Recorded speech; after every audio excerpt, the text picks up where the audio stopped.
Firman Pranata duduk di kursi kerjanya yang sudah agak usang, di ruang kerja rumahnya yang luas namun sederhana. Lampu meja menyinari wajahnya yang tampak lelah setelah seharian mengurus proyek properti. Usia 42 tahun, tapi garis kerut di dahi dan pelipisnya membuatnya terlihat lebih tua beberapa tahun. Di depannya terpampang foto keluarga berbingkai kayu jati yang sudah agak pudar warnanya. Dalam foto itu, ia berdiri di tengah dengan senyum lebar, tangan kanannya memeluk pinggang Anita, istrinya, sementara Shirley, putri sematawayang mereka yang berusia 16 tahun, tersenyum manis di antara keduanya. Firman menghela napas panjang sambil menatap foto tersebut. Anita terlihat cantik seperti biasa. Kulit putih bersih, rambut hitam panjang yang tergerai, dan senyum yang dulu selalu membuat hatinya berdegup. Shirley mewarisi kecantikan ibunya, tapi matanya mirip sekali dengan Firman, tajam dan penuh harapan. "Kalian adalah segalanya bagiku," gumam Firman pelan, jarinya menyentuh kaca bingkai dengan lembut. Bisnis properti yang ia bangun dari nol selama 15 tahun terakhir sedang berada di puncak. Beberapa proyek apartemen dan perumahan di pinggiran kota sedang laris manis.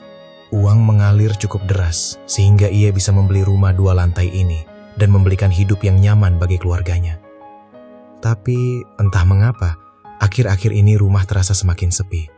Anita, yang dulu selalu menyambutnya pulang dengan masakan hangat, kini sering kembali larut malam. "Ada rapat proyek kantor," katanya selalu. "Atau klien VIP, Mas?" Firman tak pernah curiga. Ia percaya sepenuhnya pada istrinya. Baginya, Anita adalah wanita yang telah mendampinginya melalui masa-masa sulit dulu, saat bisnisnya hampir bangkrut. Malam itu, hujan deras mengguyur kota Jakarta. 26.45. Firman baru saja menyelesaikan laporan keuangan bulanan ketika ponselnya bergetar di atas meja. Nomor tak dikenal. Biasanya ia tak mengangkat panggilan seperti itu, tapi ada firasat aneh yang membuatnya menekan tombol hijau.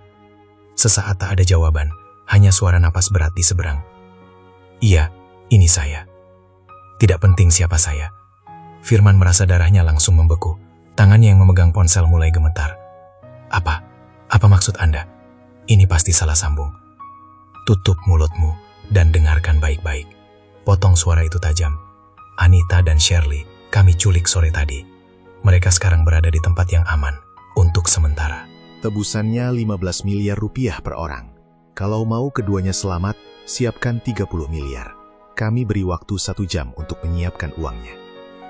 Firman berdiri tiba-tiba. Kursinya terdorong keras hingga jatuh. "Anda bohong, ini pasti lelucon sakit." Tawa sinis terdengar dari seberang. "Coba saja libatkan polisi. 1 jam kemudian yang Anda terima hanya mayat mereka. Kami serius, Firman. Uang atau nyawa." Dunia seolah berputar di sekitar Firman. Lututnya lemas, ia tertuduk di lantai.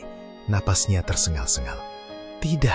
Tidak mungkin," gumamnya berulang. Pikirannya berputar liar. Anita dan Shirley, 2 orang yang paling berharga dalam hidupnya. Shirley baru saja ujian semester, Anita bilang pagi tadi mau mengantarnya ke les bahasa Inggris. Tanpa membuang waktu, Firman bangkit. Tangannya masih gemetar saat ia menelpon orang kepercayaannya, Budi, manajer keuangan sekaligus sahabat lama. "Bud, siapkan uang tunai sebanyak mungkin, 30 miliar. Ya, sekarang juga. Jangan tanya apa-apa dulu. Ambil dari semua rekening yang bisa diambil. Cepat, saya butuh dalam waktu kurang dari 1 jam. Budi terdiam sejenak di ujung telepon. Tapi nada suara Firman yang panik membuatnya tak banyak bertanya. "Baik, Pak." Firman berjalan mondar-mandir di ruang kerja. Ia membuka laci meja, mengambil pistol kecil yang jarang sekali ia sentuh. Meski tak yakin bisa digunakan, ia tetap memasukkannya ke dalam tas. Air matanya mulai mengalir tanpa bisa ditahan. Ia membayangkan Shirley yang ketakutan, mungkin menangis memanggil, "Ayah." "Kenapa kalian?" bisik Firman dengan suara parau. Ia teringat perjalanan hidupnya. Dulu ia dan Anita menikah saat usia muda. Anita adalah gadis desa yang ia temui saat kuliah. Cinta mereka sederhana tapi kuat. Shirley lahir sebagai anugerah terbesar. Meski belakangan Anita terlihat lebih sibuk dan sering meminta uang untuk keperluan kantor, Firman selalu memberi tanpa ragu. Ponsel bergetar lagi. Pesan masuk dari nomor yang sama. Lokasi: gudang tua di kawasan industri Cikarang, Blok D nomor 17. Datang sendiri, bawa uang. Jika ada polisi, mereka mati. Firman langsung menyambar kunci mobil. Ia berlari ke garasi, membawa tas besar yang sudah disiapkan Budi lewat kurir kilat. Uang dalam bentuk pecahan besar sudah terisi penuh. 30 miliar. Hampir seluruh aset likuid yang ia miliki. Tapi ia tak peduli. Uang bisa dicari lagi, tapi Anita dan Shirley, mereka tak tergantikan. Di dalam mobil, hujan semakin deras. Wiper bekerja keras membersihkan kaca depan. Firman menyetir dengan kecepatan tinggi. Matanya fokus ke jalan, tapi pikirannya melayang ke kenangan indah. Shirley kecil yang suka naik bahunya. Anita yang memasak sup favoritnya saat ia sakit. "Aku akan selamatkan kalian," katanya berulang-ulang seperti mantra. Sesekali ia melirik jam di dashboard. Waktu hampir habis. Jantungnya berdegup kencang. Ketakutan bercampur amarah dan tekad yang membara. Firman tak tahu bahwa malam ini adalah awal dari kehancuran hidupnya. Mobil melaju semakin kencang, menembus kegelapan malam dan derasnya hujan. Firman menekan pedal gas dalam-dalam. Mobil SUV hitamnya meluncur deras, membelah derasnya hujan yang seolah tak mau berhenti malam itu.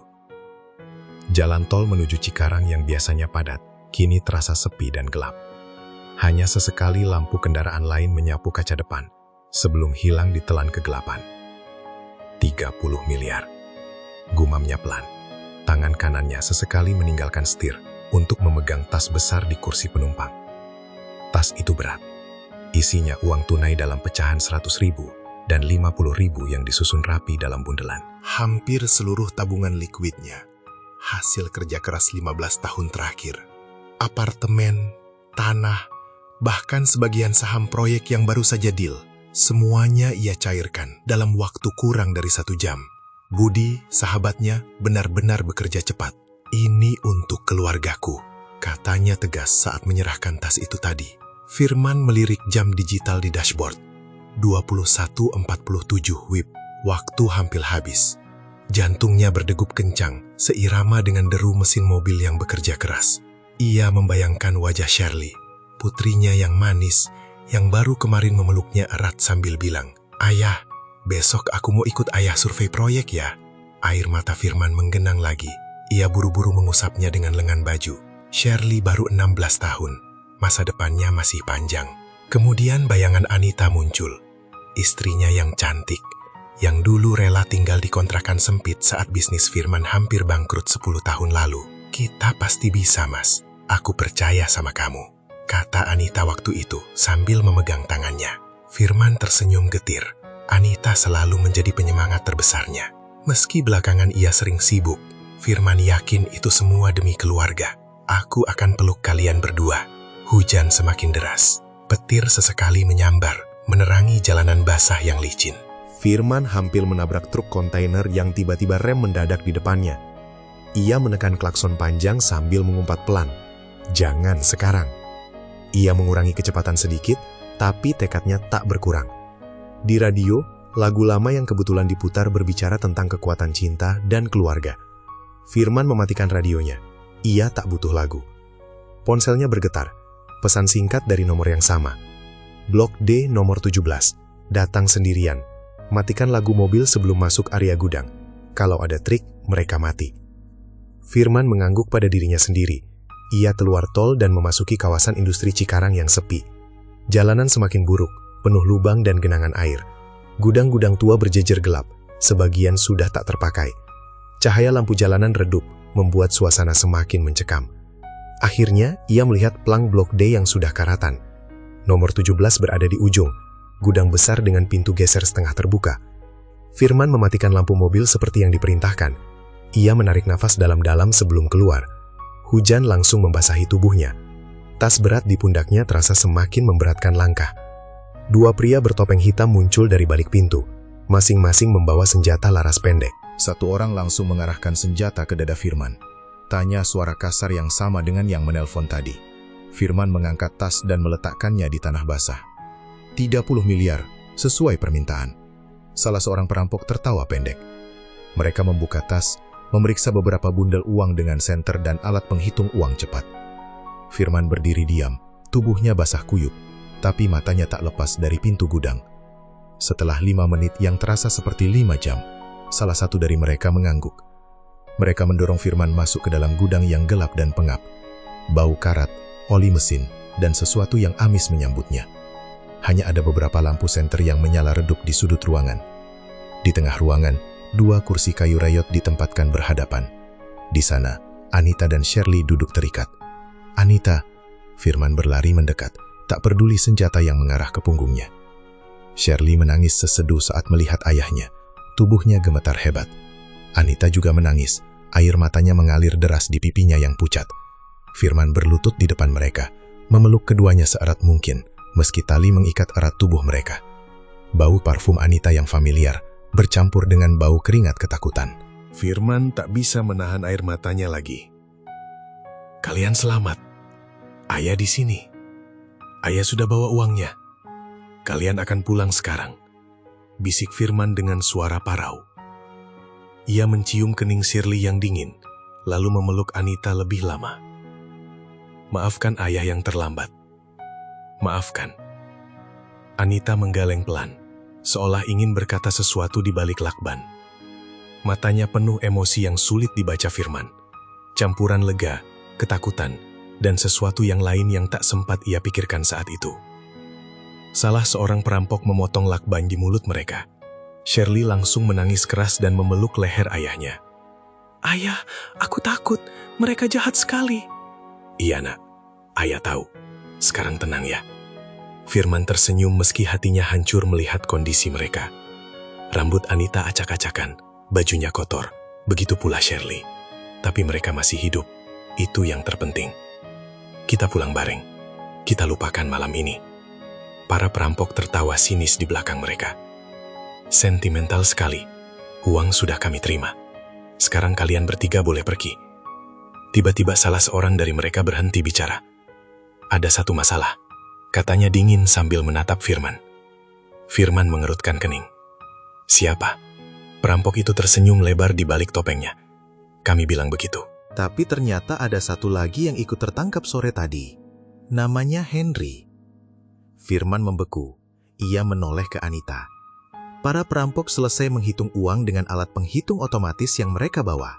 Suara mesin itu berdengung monoton di dalam gudang yang pengap. Sementara hujan deras di luar terus menggelegar seperti jenderang perang. Firman berdiri tegak meski tubuhnya basah kuyup. Matanya tak lepas dari Anita dan Shirley yang kini sudah dilepaskan dari ikatan tali dan lakban. "Uangnya pas, Bos," lapor salah seorang perampok bertopeng sambil mengangguk ke arah pemimpin mereka. Pemimpin kelompok itu, pria tinggi besar dengan suara paling kasar, tersenyum lebar di balik topengnya. "Bagus, kalian bertiga boleh pergi sekarang." Firman merasa beban seberat gunung terangkat dari dadanya. Ia tersenyum lega. Air mata bahagia bercampur dengan air hujan yang masih menetes dari rambutnya. "Kalian dengarkan, kita pulang sekarang," katanya sambil meraih tangan Anita dan Shirley. Shirley langsung memeluk pinggang ayahnya erat-erat. Tubuhnya masih gemetar. Mereka bertiga berjalan menuju pintu gudang yang terbuka. Udara malam yang dingin menyambut mereka. Firman merasa ini adalah akhir dari mimpi buruk. Ia sudah membayangkan akan membawa mereka ke rumah sakit dulu untuk memeriksa kondisi. Lalu pulang, mandi air hangat, dan melupakan segalanya. Uang 30 miliar bisa dicari lagi. Tapi baru beberapa langkah, Anita berhenti. Kakinya tertanam di lantai beton yang dingin. Shirley juga ikut berhenti. Kepalanya menunduk dalam-dalam. Rambutnya yang acak-acakan menutupi wajahnya. "Anita?" tanya Firman. Suaranya lembut, tapi ada nada khawatir yang mulai muncul. Anita tak menjawab. Ia hanya menatap lantai, bahunya naik turun karena menahan tangis. Air mata kembali mengalir di pipinya yang kotor. Salah seorang perampok di belakang mereka tertawa sinis. "Ada satu masalah kecil," kata pemimpin mereka sambil melangkah mendekat. "Kami masih menahan satu orang di ruangan belakang. Namanya Henry. Dia bilang dia teman dekat istri Anda. Sayangnya, dia hanya bawa 5 miliar. Jauh dari cukup." Firman merasa dunia berhenti berputar. Darahnya seolah berhenti mengalir. Ia menoleh perlahan ke Anita. Matanya membelalak penuh tanda tanya. Anita akhirnya angkat wajah. Matanya merah, penuh air mata dan rasa bersalah yang tak bisa disembunyikan lagi. Bibirnya bergetar hebat saat berbicara. Mas, Henry itu temanku, teman dekat. Kami sering kerja bareng. Firman mundur selangkah. Kata teman dekat terdengar biasa, tapi nada suara Anita dan sikapnya membuat Firman merasakan ada sesuatu yang salah. Sangat salah. Kerja bareng, suara Firman mulai naik. Kamu bilang tadi pagi mau antar Shirley les bahasa Inggris. Shirley menangis pelan. Ia tak berani menatap ayahnya. Ayah, Om Henry sering jemput Mama akhir-akhir ini. Perampok itu tertawa lagi, lebih keras. Teman kantor yang bawa 5 miliar untuk tebusan, lucu sekali. Dia bilang kalau dia mati, istri lo yang bakal paling menderita. Firman merasa dada seperti dihantam palu besar. Pengkhianatan itu datang begitu tiba-tiba, begitu menusuk. Ia menatap Anita lekat-lekat, mencari kebohongan di mata istrinya. Tapi yang ia lihat hanya air mata penyesalan dan ketakutan. Mas, tolong dengarkan aku. Anita maju selangkah, suaranya pecah. Henry memang lebih dari teman. Tapi ini bukan waktunya bicara itu. Dia tak punya uang sebanyak itu. Kalau dia dibunuh di sini, aku tak akan bisa hidup tenang. Aku akan merasa bersalah seumur hidup. Firman tertawa pahit. Tawanya kosong, penuh luka. Jadi kamu minta aku membiarkan selingkuhanmu mati? Atau apa? Kamu mau aku kasih tambahan uang lagi? Uangku sudah habis, Anita. 30 miliar. Shirley tiba-tiba berlutut di depan ayahnya. Tangannya memegang kaki Firman erat. Ayah, tolong gantikan posisi Om Henry. Ayah kan kaya, pasti bisa cari jalan keluar nanti. Ayah selalu bilang ayah kuat. Shirley mohon, kalau Om Henry mati, Mama akan sedih sekali. Shirley juga sayang Om Henry. Kata-kata Shirley seperti pisau yang berputar di dada Firman. Putrinya sendiri memohon untuk selingkuhan ibunya. Firman berasa lututnya lemas. Ia mundur hingga punggungnya menyentuh dinding gudang yang dingin. Suaranya bergetar. Ayah ini suami Mama. Ayah yang membesarkan kamu. Ayah yang baru saja mengorbankan segalanya demi kalian berdua. Anita menangis terseduh. Ia memegang tangan Firman. Mas, aku tahu ini egois. Aku tahu aku jahat. Tapi Henry, dia tak bersalah sepenuhnya. Kami yang terjebak situasi. Tolong Mas, lakukan ini untuk aku, untuk Shirley. Setelah ini, aku janji aku akan perbaiki semuanya. Firman menatap keduanya bergantian. Dua orang yang paling ia cintai di dunia ini, kini memohon agar ia mengorbankan dirinya demi pria lain. Rasa marah, sedih, kecewa, dan cinta yang masih tersisa bercampur aduk menjadi satu.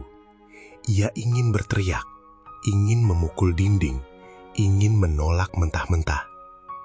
Tapi melihat wajah pucat Shirley yang ketakutan dan air mata Anita yang tak berhenti, hatinya luluh. Pemimpin perampok bersuara tidak sabar. Putuskan sekarang. Firman menutup mata rapat-rapat. Air matanya jatuh deras. Baiklah, katanya dengan suara yang hampir hilang. Lepaskan Henry. Anita langsung memeluk Firman erat, berbisik, "Terima kasih, Mas," di telinganya. Tak lama kemudian, Henry keluar dari ruangan belakang. Pria itu tampan, lebih muda dari Firman. Wajahnya pucat ketakutan. Firman berdiri diam saat Anita dan Shirley berjalan keluar gudang bersama Henry. Firman berdiri membeku di tengah gudang yang dingin dan pengap. Kata-katanya sendiri masih bergema di telinga. "Baiklah, lepaskan Henry." Suara itu terdengar asing, seolah bukan miliknya. Dunia seolah runtuh seketika. Atap gudang yang bocor meneteskan air hujan tepat di bahunya, tapi ia tak merasakan apa-apa. Rasa sakit di dada jauh lebih hebat daripada hujan atau dingin beton di bawah kakinya. Ia menatap Anita dan Shirley bergantian. Mata Shirley penuh bermohonan, air matanya mengalir tanpa henti. Putrinya yang dulu selalu berlari ke pelukannya, kini memilih memohon demi pria lain. Anita menunduk, tangannya saling meremas, bahunya gemetar. "Mas, terima kasih. bisik Anita pelan. Suaranya pecah. Kamu selalu menjadi orang baik. Aku tahu ini berat. Firman tertawa pahit. Tawanya pendek, kosong, dan penuh luka. Tidak pantas mati, lalu aku pantas. Aku ini suamimu, Anita. Ayah dari Shirley. Aku yang baru saja mengorbankan 30 miliar untuk kalian berdua. Shirley maju selangkah. Lututnya hampir menyentuh lantai. Ayah, maafkan Shirley. Shirley sayang ayah. Tapi kalau Om Henry mati, Mama akan hancur. Kata-kata itu seperti pisau yang ditusukkan berulang kali ke dada Firman. Papa kedua, putri semata wayangnya, darah dagingnya sendiri, menyebut pria lain dengan sebutan itu. Firman merasa napasnya sesak. Cinta seorang ayah, cinta seorang suami. Pemimpin perampok bersuara tidak sabar. Cukup drama. Firman menutup matanya rapat-rapat. Air matanya jatuh deras, bercampur dengan tetesan hujan dari atap. Aku sudah bilang, lepaskan dia. Anita langsung memeluk Firman erat. Pelukannya hangat, tapi terasa dingin di hati Firman. Maafkan aku, Mas. Aku janji. Setelah ini aku akan perbaiki semuanya. Shirley juga memeluknya dari sisi lain. Ayah paling kuat. Ayah pasti bisa keluar. Firman hanya diam. Ia membalas pelukan mereka dengan lemah, tangannya gemetar. Bau parfum Anita yang familiar kini terasa seperti racun. Ia ingin berteriak, ingin menolak, ingin menarik kembali kata-katanya. Tapi ia tak melakukannya. Demi Shirley. Tak lama kemudian, pintu ruangan belakang terbuka. Henry keluar diiringi dua perampok. Pria itu tampan, usianya sekitar 35 tahun, lebih muda dari Firman. Wajahnya pucat pasi, bajunya kotor, dan langkahnya tertatih. Matanya tak berani menatap Firman. Firman menatapnya lekat-lekat. Inilah pria yang telah mencuri istrinya. Pria yang tidur dengan Anita di belakangnya. Henry berjalan melewati Firman tanpa sepatah kata pun. Anita melangkah mendekat dan memeluk Henry sekilas. Pelukan yang singkat tapi penuh arti. Firman melihatnya dengan jelas.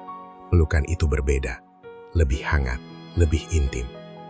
"Ayo cepat pergi," kata Anita sambil meraih tangan Shirley. Mereka bertiga, Anita, Shirley, dan Henry, berjalan menuju pintu gudang yang terbuka. Firman berdiri sendirian di antara para perampok.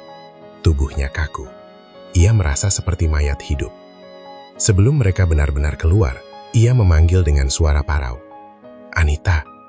Anita menoleh sebentar. Mata mereka bertemu untuk sesaat terakhir.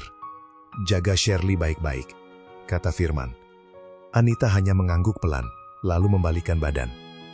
Shirley sempat menoleh, bibirnya bergetar ingin mengatakan sesuatu. Tapi akhirnya ia hanya menunduk dan ikut melangkah keluar. Saat pintu gudang mulai ditutup, Firman mendengar bisikan Anita pada Shirley yang samar-samar terbawa angin malam. "Kita bebas sekarang." Pintu besi bergeser dengan suara berat dan mengunci. Suara itu bagaikan palu yang menutup peti mati. Firman berdiri diam di tengah gudang.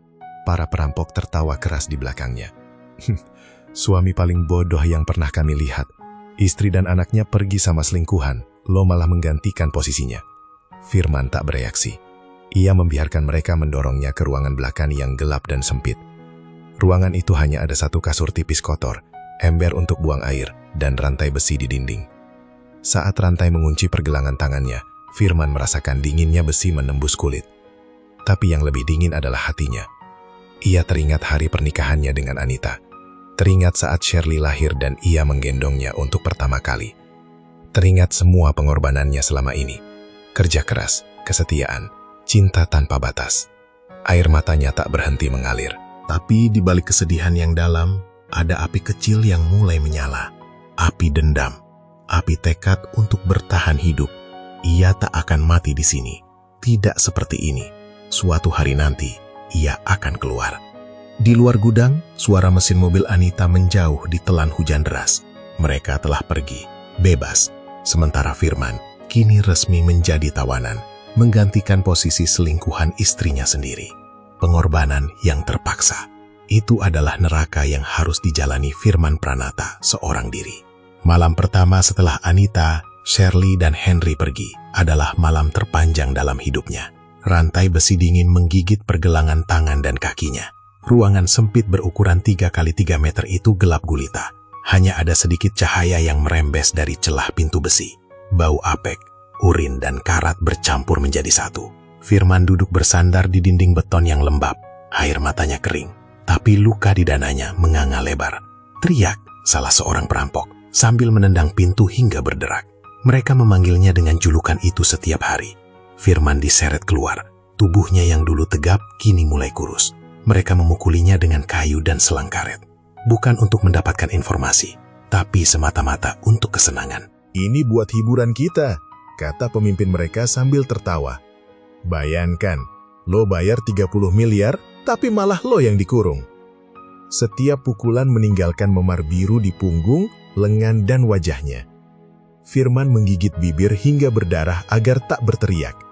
Ia tak mau memberi mereka kepuasan. Pagi hari, ia disuruh membersihkan gudang yang luas, menyapu sampah, membersihkan barang-barang curian, televisi, laptop, motor, bahkan emas dan perhiasan hasil rampokan.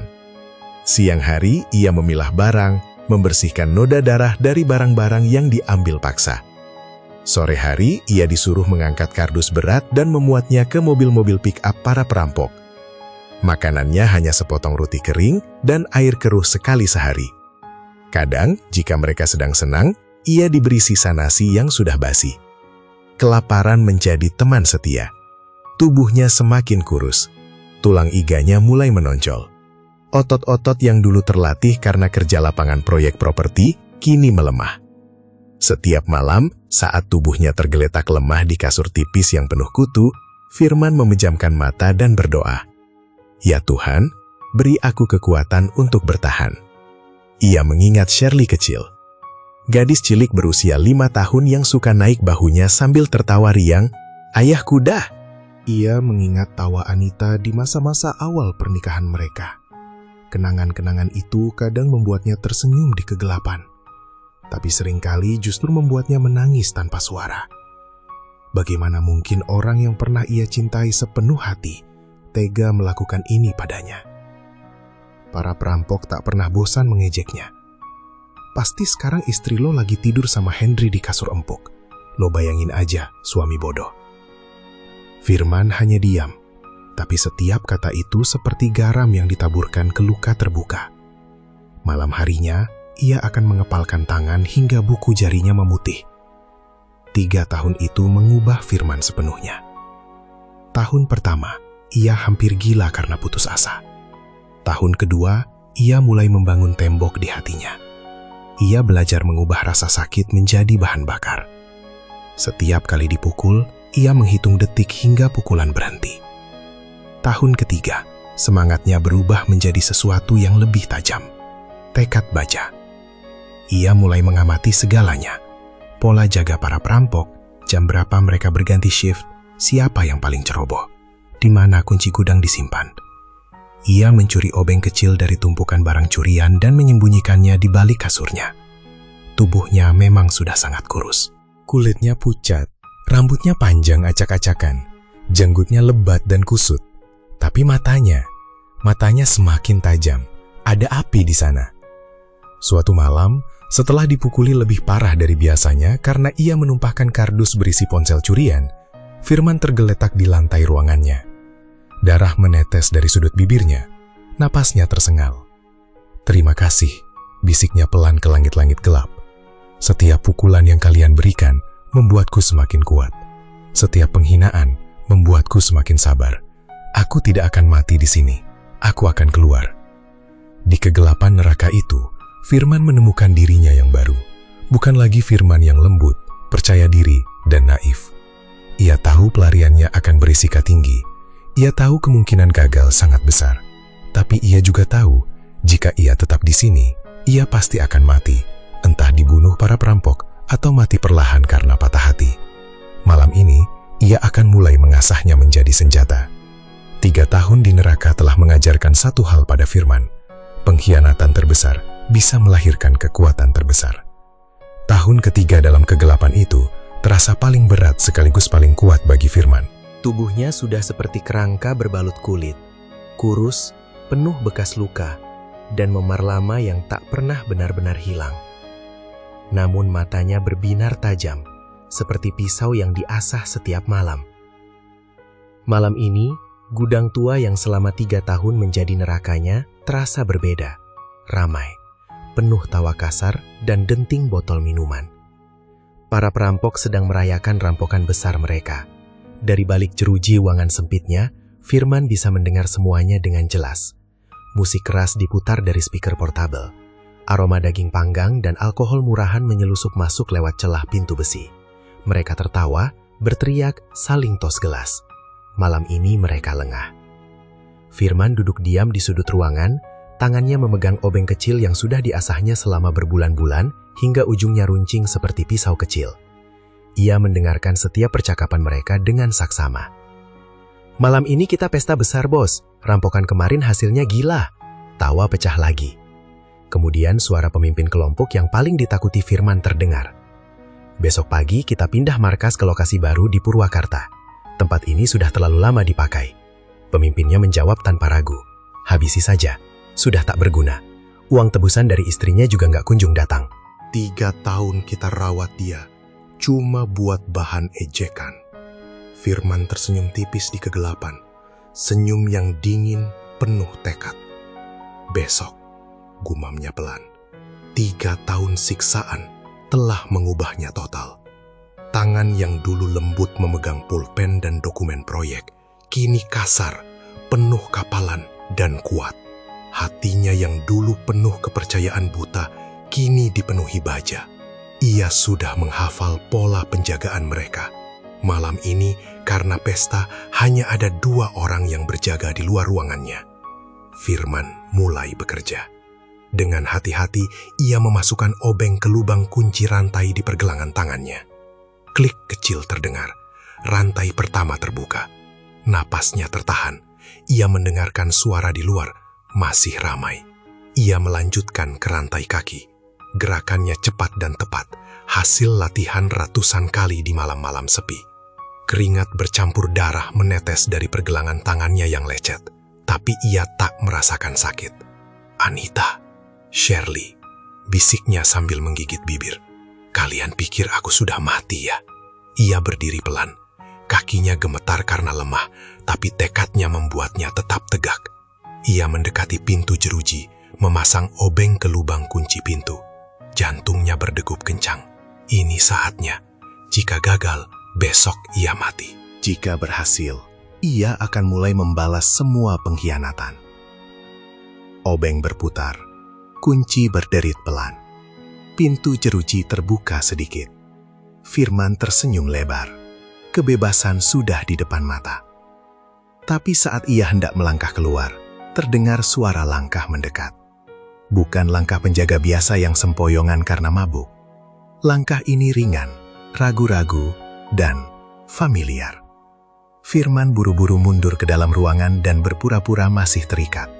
Ia menutup pintu jeruji hingga hampir rapat, menyembunyikan obeng di balik punggungnya. Suara langkah berhenti di depan pintu ruangannya. Cahaya senter menyala. Pintu besi terbuka pelan dengan suara berderit.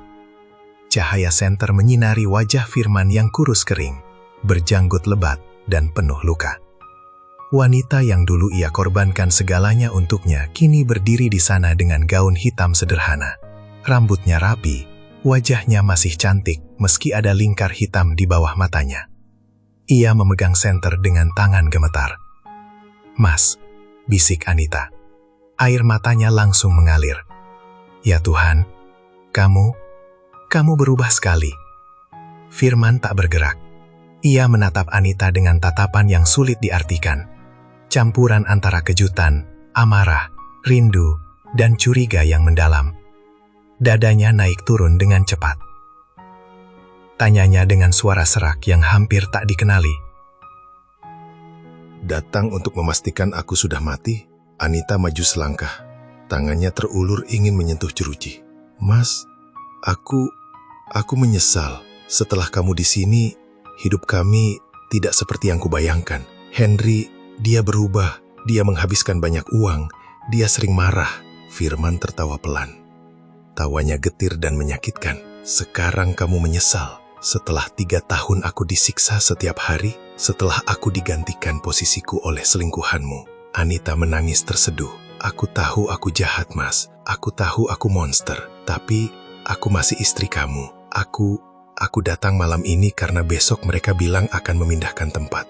Aku takut mereka membunuhmu. Aku bawa kunci cadangan. Aku mau bebaskan kamu. Ia mengeluarkan sebuah kunci dari saku gaunnya. Firman menatap istrinya lekat-lekat. Apakah ini akhir dari penderitaannya? Apakah Tuhan akhirnya mendengar doanya? Atau ini hanya jebakan baru yang lebih mengerikan? Cahaya senter Anita menyinari wajah Firman yang penuh luka. Firman menggenggam obeng di belakang punggungnya lebih erat. Hatinya berperang hebat. Bagian dari dirinya ingin memeluk Anita dan menangis. Bagian yang lebih besar ingin membalas semua pengkhianatan. Saat itulah, dari kejauhan terdengar suara langkah banyak orang mendekat. Para perampok. Mungkin sedang memeriksa tawanan mereka sebelum melanjutkan pesta. Apa ini akhirnya, Anita?